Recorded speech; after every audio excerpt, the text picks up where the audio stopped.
TRP तो ये ले गया। सिटीजन अमेंडमेंट एक्ट लागू है, भारतीय जनता मास्टर स्ट्रोक। और इस समय की दृश्य आप देख रहे हो, बजरंग दल द्वारा यहाँ पर सिटीजन अमेंडमेंट एक्ट जो है उसे लागू करने के उद्देश्य से यहाँ पर राष्ट्रीय बजरंग दल द्वारा यहाँ पर खुशी मनाई जा रही ढोल नगाड़ों के साथ।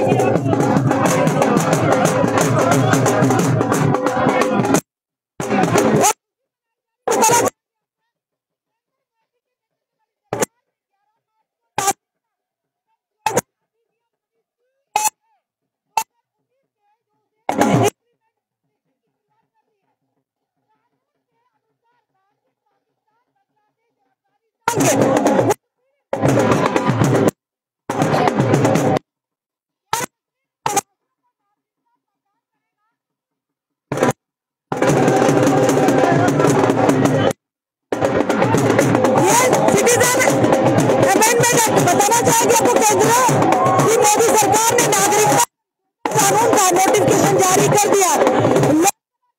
पहले केंद्र सरकार का ये बड़ा कदम है, ये मास्टर स्ट्रोक है। इसके पड़ोसी देशों के अल्पसंख्यकों को भारत की नागरिकता मिल सकेगी। और वहीं पर बताना चाहेंगे नागरिकता संशोधन कानून यानी सीएए सिटीजन अमेंडमेंट एक्ट में आज से लागू हो गया, यानी मोदी सरकार लेकर नोटिफिकेशन भी जारी कर दी है। नागरिकता कानून में संशोधन का बिल दिसंबर 2019 में ही संसद के दोनों सदनों से पास हो गया था। जनवरी 2020 में राष्ट्रपति ने इसे मंजूरी दे दी थी, लेकिन इसके नियम नहीं बन पाने के कारण इसे अमल में लाने में देरी हो रही थी। आमतौर पर कोई भी कानून बनने के बाद 6 महीने उसके नियम बनाने होते हैं। अगर ऐसा नहीं होता तो उसके लिए सांसद से समय मांगना पड़ता है। सीएए के मामले में ऐसे ही हुआ। गृह मंत्रालय ने 9 बार एक्सटेंशन मांगा गया था, क्योंकि अब तक के नियम नहीं बने थे और नोटिफिकेशन जारी नहीं हुआ था। इसीलिए इस कानून के जरिए जिन लोगों को नागरिकता मिलनी है वो आवेदन नहीं कर सकते थे, मगर नागरिकता मिलने के बाद नागरिकता के लिए आवेदन किए जा सकते हैं। नागरिकता आवेदन कर सकता है। नागरिकता संशोधन बिल पहली बार 2016 में लोकसभा में पेश किया गया था। यहाँ से तो ये पास हो गया था, लेकिन राज्यसभा में अटक गया था। बाद में इसे संसदीय समिति के पास भेजा गया और फिर चुनाव आ गए। क्या कहना चाहते हैं आज ढोल नगाड़ों के साथ?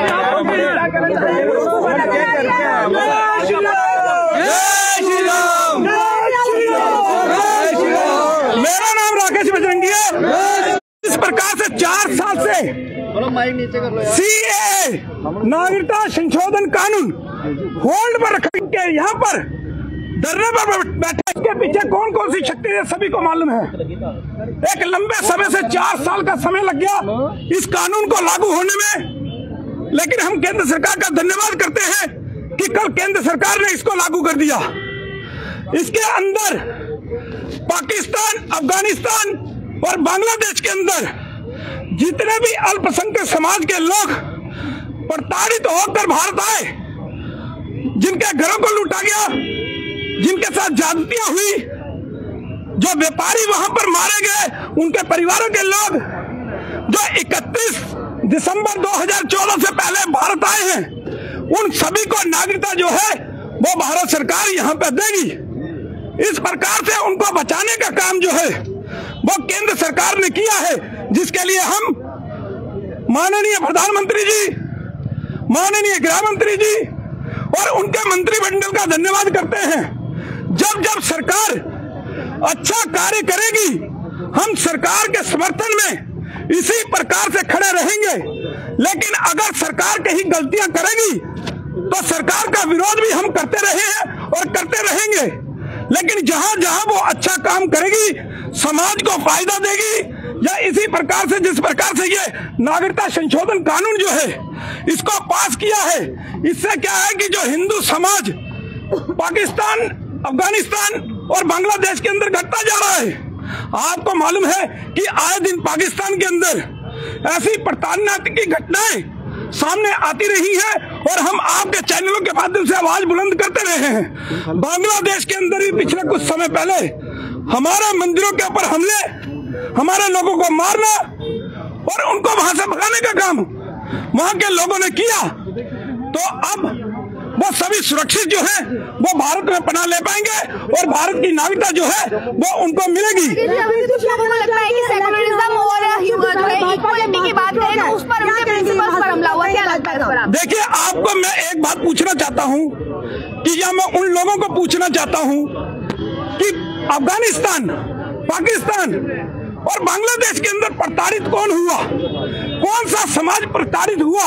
इसके अंदर 6 कम्युनिटियां जो हैं उनको जो है सीए का जो है बेनिफिट मिलेगा। उसके अंदर हिंदू, सिख, जैन, बौद्ध, पारसी और ईसाई, इन सभी को जो है उसका बेनिफिट जो है वो भारत के अंदर मिलेगा और भारत के अंदर उनको नागरिकता दी जाएगी। प्रताड़ित कौन हुआ, ये एक बहुत बड़ा सवाल है। कितनी परसेंटेज हिंदुओं की आजादी के समय पाकिस्तान में थी, आज क्या रह गई? बांग्लादेश के अंदर हिंदू कितना था, आज कितना रह गया? अफगानिस्तान के अंदर सिख कम्युनिटी काफी संख्या में थी, आज कितनी वहां पर रह गई? तो ये चीजें सारी सामने है कि किस प्रकार से उनको प्रताड़ना झेलनी पड़ी, कितने लोग मारे गए। तो ये सारी चीजें सामने है, इसीलिए उनको बचाने का काम जो है वो भारत सरकार ने इस सीए के माध्यम से किया। आज अल्पसंख्यक जो आवेदन भी कर सकते हैं कि वो पहले आवेदन का अधिकार नहीं था। जो लोग विरोध कर रहे हैं वो कहीं ना कहीं हिंदुओं के विरोधी हैं, वो हमेशा हिंदुओं का विरोध करते रहे हैं। उनको लगता है कि केंद्र सरकार ने हिंदुओं को बचाने का काम किया, गलत किया है। वो केवल अपनी राजनीतिक रोटियां सेकने का काम जो है वो कर रहे हैं और ये एक बहुत बड़ा फैसला जो है, बहुत अच्छा फैसला जो है वो केंद्र सरकार का है, जिसकी हम सराहना करते हैं। अब जो अल्पसंख्यक है वो अब आवेदन भी कर सकेंगे, पहले उन्हें ये अधिकार नहीं था। कितना सक्षम होंगे अगर आवेदन करने का भी अधिकार? देखिए, कल ही पोर्टल लागू कर दिया गया है, ऑनलाइन उसका रजिस्ट्रेशन जो है वो शुरू हो गया है। ये 31 दिसंबर 2014 से पहले जितने भी लोग बाहर से यहाँ पर आए शरणार्थी हुए जो है वो भारत सरकार देने जा रही है। बड़ा अच्छा कदम है कि उनको बचाने का काम, उनके परिवारों को, उनके बच्चों को पढ़ने का मौका, हर प्रकार की फैसिलिटी जो है वो भारत सरकार देने जा रही है। कुछ लोग ये भी सोशल मीडिया के माध्यम से बात रख रहे हैं कि नॉन मुस्लिम्स के लिए ये बिल जो सीए लागू किया गया है, मुस्लिम समुदाय के लोग वो भी प्रताड़ित, उन्हें क्यों नहीं इसमें ऐड किया गया? देखिए, मैं ये पूछना चाहता हूँ, पाकिस्तान, अफगानिस्तान और बांग्लादेश 3 देश हैं। इन देश के अंदर प्रताड़ित कौन हुआ, मैं अपने मुंह से नहीं, आप सभी चैनल वाले जानते हैं। आए दिन खबरें जो है वो सामने हैं। जो प्रताड़ित हुआ उसको सरकार ने फायदा दिया, क्योंकि उनको बचाना भी तो है। उनको बचाने का जिम्मा जो है वो भारत सरकार ने लिया और भारतीय संशोधन कानून जो है, नागरिकता संशोधन कानून जो है वो लागू किया और उन लोगों को बचाने का काम किया है। बाकी इसमें जो गलत धारणाएं फैला रहे हैं वो बेवकूफ हैं और वो केवल राजनीति करना चाहते हैं और राजनीति करके वो है वोट बैंक की राजनीति कर रहे हैं। साथ राष्ट्र बजरंगल आज देखा यहाँ पर खुशी के साथ ढोल नगाड़े बजाए जा रहे हैं, क्योंकि साफ तौर पर बताएंगे कि जितने भी यानी कि अल्पसंख्यक या यूं कहे उत्पीड़ित, जो कि 3 देशों के लोग थे जो उत्पीड़न के कारण जिनको आज अधिकार मिला है, और कहीं ना कहीं ये जरूर कहेंगे केंद्र सरकार का इलेक्शन से पहले ये एक मास्टर स्ट्रोक है और जिसकी झलकियां आप देख रहे हैं 3 देशों के लोगों को, यानी बांग्लादेश, पाकिस्तान, अफगानिस्तान के जो उत्पीड़न था उन्हें अब नागरिकता मिलेगी, यानी अब उन्हें आवेदन देने का भी अधिकार होगा, जो कहीं ना कहीं इस अधिकार से वो वंचित थे। फिलहाल आप देख रहे हैं हमारे पीछे राष्ट्रीय बजरंग दल द्वारा आज ढोल नगाड़ों के साथ इस बिल का और केंद्र सरकार की तारीफ की गई और केंद्र सरकार के इस कदम को सराहा गया। आपका क्या कहना है इस वीडियो को देखकर? अपने कमेंट अपने सुझाव हमें दीजिएगा। इस वीडियो को जितना सके शेयर कीजिए। जुड़े रहिए हमारे साथ अगले अपडेट के लिए। जय हिंद, जय भारत।